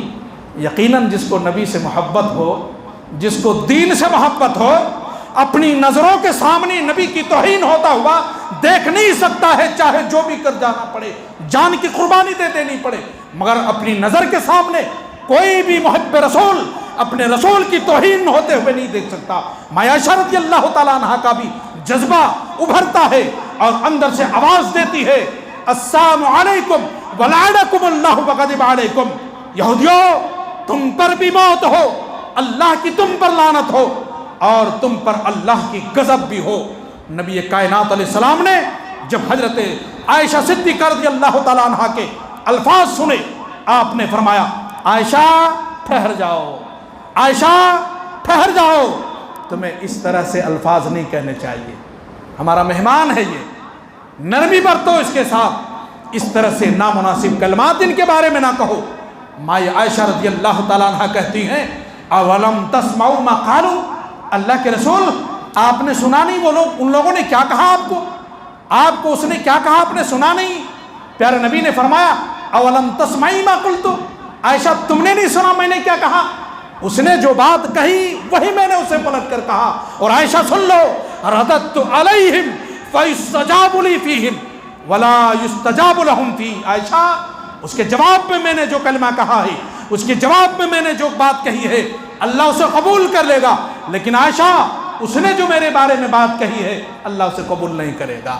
نرمی برتو، اخلاق سے پیش آؤ، گھر آئے مہمان سے ایسے بات نہیں کیا کرتے، یہ نبی کے اخلاق ہے لوگ۔ وجادلہم باللتی ہی احسن، یہی نتیجہ ہے کہ آپ کے اخلاق سے کئی لوگ متاثر ہو کر آپ صلی اللہ علیہ وسلم کے ہاتھ پر، آپ کے ہاتھ پر اسلام قبول کیا، بیعت کیا لوگوں۔ صفوان، حضرت عمیر بن وہب، جب جنگ بدر میں اللہ رب العالمین نے مسلمانوں کو کامیابی دی، جب عتبہ بن ربیعہ مارا گیا، شیبہ بن ربیعہ مارا گیا، ابو الحکم مارا گیا، بڑے بڑے قریش کے سردار مارے گئے، 17 رمضان سن 2 ہجری میں واقعہ پیش آیا جنگ بدر کا، اللہ نے کامیابی عطا فرمائی۔ جب شکست کھا کر مشرکین مکہ واپس گئے اور جب انہوں نے اپنی شکست کی خبر سنی تو مکہ والوں کو بہت بڑا صدمہ پہنچا، بڑے بڑے سردار مارے گئے، عتبہ بن ربیعہ بھی مارا گیا، شیبہ بن ربیعہ مارا گیا، امیہ بن وہب، امیہ بن خلف مارے گئے، بڑے بڑے سردار قریش کے مارے گئے۔ خانہ کعبہ کے اندر بیٹھ کر اس صدمے کا اظہار لوگ کر رہے تھے۔ کچھ دن کے بعد ایک طرف مقام حتیم میں صفوان بن امیہ اور عمیر بن وہب بیٹھ کر جنگ بدر کا واقعہ ذکر کر رہے تھے اور کہہ رہے تھے، صفوان کہہ رہے تھے کہ عمیر اب ہمارے ان بڑے بڑے لوگوں کو دنیا سے چلے جانے کے بعد اب دنیا میں جینے کا مزہ ہی نہیں رہا۔ عمیر بن وہب نے کیا کہا صفوان اگر میرے سر پہ قرض نہیں ہوتا، اگر میرے سر پہ قرض نہیں ہوتا اور میرے بیوی بچوں کی کفالت کی ذمہ داری کا مسئلہ نہیں ہوتا تو اللہ کی قسم میں صفحہ ہستی سے محمد ابن عبداللہ کو مٹا دیتا، نعوذ باللہ من ذالک۔ مقام حتیم میں بیٹھ کر یہ مشورہ کر رہے ہیں خانہ کعبہ کے اندر۔ کہا بس اتنی سی بات ہے؟ صفوان بن امیہ یہ مکہ کے اندر اسلحے بیچا کرتے تھے، مالدار شخص تھا، کہا بس اتنی سی بات ہے، یاد رکھو اگر تم پکڑے بھی گئے، مارے بھی گئے تو میرے بیوی بچے جو کھائیں گے، جو پہنیں گے وہی تمہارے بیوی بچے کھائیں گے، وہی پہناؤں گا، اور جو تمہارے سر پہ قرضہ ہے وہ پورا قرض میں تمہاری طرف سے ادا کر دوں گا، لیکن یہ بات راز میں رہے، مکہ والوں کو نہ بتاؤ، کچھ دن کے بعد ہم انہیں اچھی خوشخبری سنائیں گے جب وہاں سے ہم محمد صلی اللہ علیہ وسلم کو قتل کر کے آئیں گے۔ صفوان بن امیہ گھر گئے، تلوار کو میان سے باہر نکالا، دیکھا زنگ آلود ہے، اسے تیز کیا گیا، دھار دیا اور اس کے اندر زہر پلایا اور عمیر بن وہب کو لا کر دیا، عمیر تیز رفتاری سے مدینہ نکل جاؤ۔ اور عمیر کا بیٹا قیدی تھا، جنگ بدر میں قید ہو گیا تھا، حضرت رفاعہ بن رافع رضی اللہ تعالیٰ عنہ نے اسے گرفتار کر کے اپنا قیدی بنایا تھا، جو مدینہ کے صحابی تھے۔ حضرت رفاعہ بن رافع رضی اللہ تعالیٰ عنہ نے اپنا قیدی بنا لیا تھا، اور اسی بہانے سے وہ مدینہ آ رہا ہے، گردن پہ تلوار لٹکی ہوئی ہے، سفر طے کرتا ہوا مدینہ پہنچا، مسجد نبوی کے اندر صحن میں اپنی سواری کو بٹھایا، مسجد نبوی میں ایک طرف کونے میں حضرت عمر بن خطاب رضی اللہ تعالیٰ عنہ کی شخصیت ہے، اور چند صحابہ کرام بیٹھ کر وہی جنگ بدر کی خوشخبریاں سنا رہے ہیں ایک دوسرے کو کہ اللہ نے ہمیں عزت بخشی، اللہ رب العالمین نے ہمیں کامیابی عطا فرمائی، اور ایک طرف نبی کریم جناب محمد رسول اللہ صلی اللہ علیہ وسلم تنہا بیٹھے ہوئے ہیں۔ عمیر بن وہب اپنی سواری کو بٹھاتا ہے اور جدھر نبی صلی اللہ علیہ وسلم ہے ادھر ہی وہ کم وقت آگے بڑھتا ہوا آ رہا ہے، اور عمیر بن وہب کو قریش کا شیطان بھی کہا جاتا تھا، تاریخ کے اندر یاد رکھنا۔ عمیر بن وہب بڑا شاطر انسان تھا، قریش کا شیطان بھی اسے کہا گیا ہے۔ آگے بڑھ رہا ہے نبی کی طرف، اچانک حضرت عمر بن خطاب رضی اللہ تعالیٰ عنہ کی نظر پڑتی ہے، یہ شیطان کیسے آیا مدینے کے اندر، اور مجھے ایسا لگتا ہے کہ یہ کسی غلط ارادے سے آیا ہے اور نبی صلی اللہ علیہ وسلم کو کوئی تکلیف نہ پہنچائے، کوئی کچھ نقصان نہ پہنچا دے۔ پیچھے سے آیا، گردن مروڑا اور اس کی تلوار سمیت اسے گرفتار کر لیا اور نبی صلی اللہ علیہ وسلم کی طرف لانے لگے۔ گرفتار کر کے نبی کائنات علیہ السلام نے پیچھے پلٹ کر دیکھا، مسکرائے، کہا عمر اسے چھوڑ دو، آنے دو اسے، دشمن ہے۔ نبی صلی اللہ علیہ وسلم کو اللہ نے وحی کے ذریعہ پہلے ہی بتا دیا ہے کہ مقام حتیم میں آپ کے خلاف بیٹھ کر صفوان بن امیہ نے اور عمیر بن وہب نے سازش کی ہے، ناپاک سازش کی ہے۔ وہ مکہ سے نکل بھی چکا ہے آپ کو قتل کرنے کے لیے۔ آپ کو معلوم ہے، وحی کے ذریعہ بتلایا اللہ نے، آپ کو معلوم ہے یہ مجھے قتل کرنے کے لیے آیا ہے۔ پیچھے پلٹ کر دیکھتے ہیں، مسکرا کر کہتے ہیں عمر چھوڑ دو عمیر بن وہب کو، آنے دو میرے پاس۔ کہا عمیر بتاؤ کیا حال ہے، کس ارادے سے آئے؟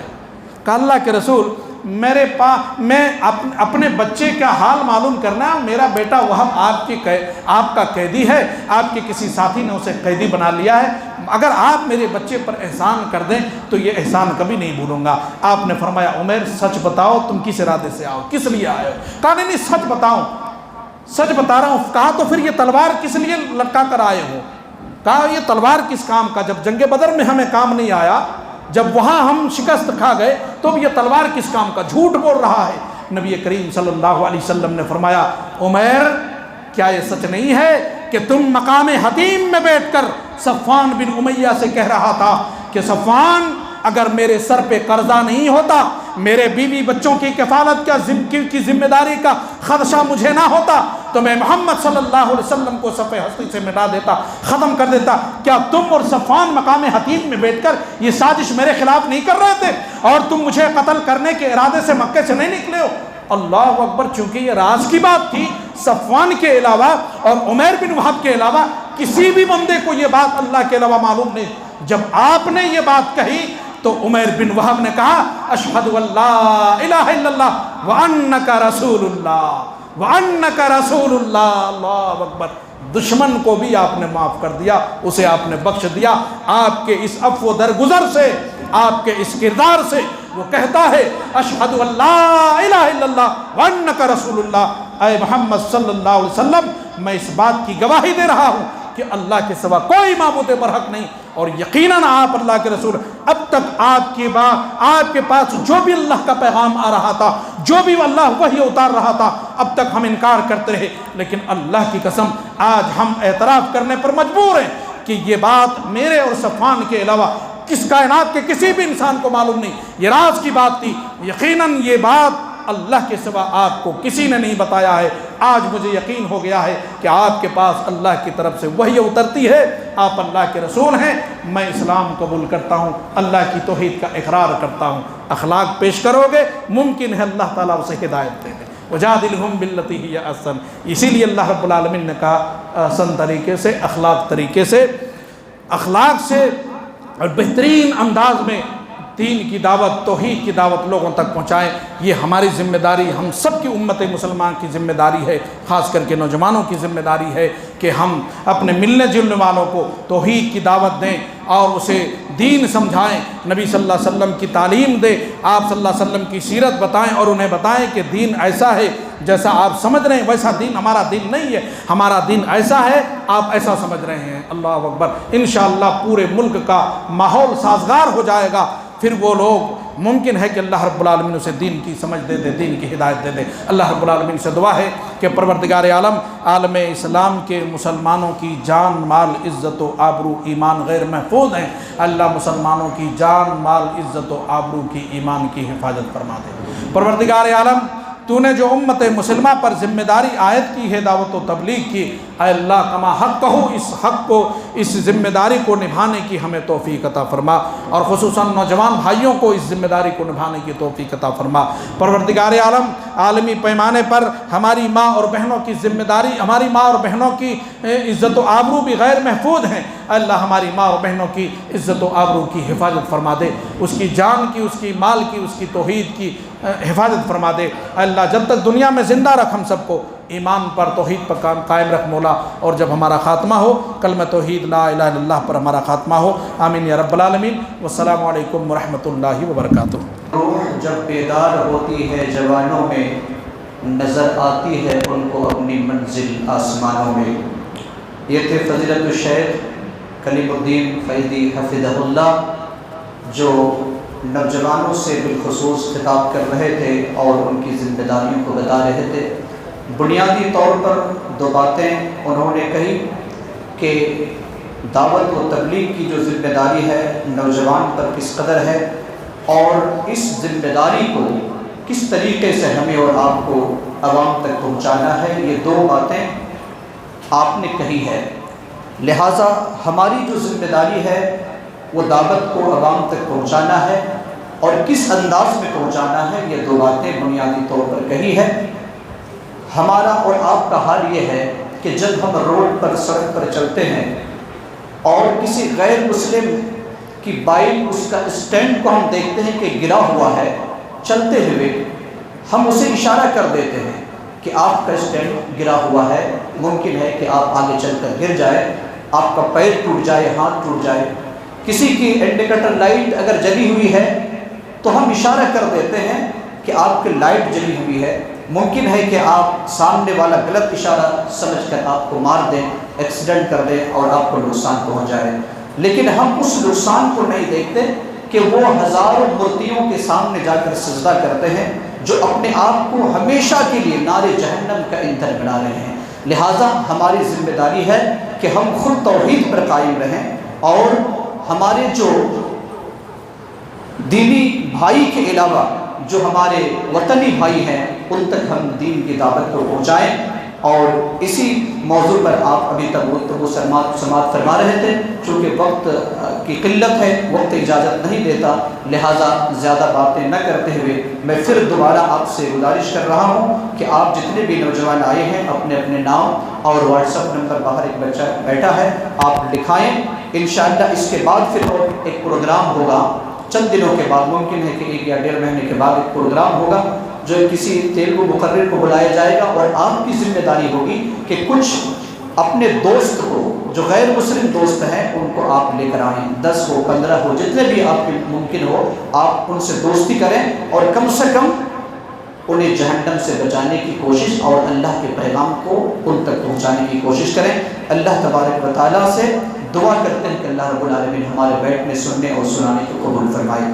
بالخصوص فضیلت الشیخ فضیلت الشیخ کلیم الدین فیضی حفظہ اللہ کا شکر ادا کرتے ہیں کہ آپ نے ہماری دعوت کو قبول کیا۔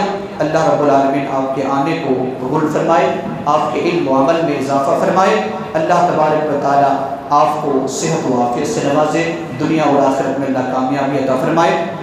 اور جو بھی حضرات یہاں پر آئے ہیں، مسجد کے تمام ذمہ داروں کی طرف سے آپ کا شکریہ ادا کرتے ہیں۔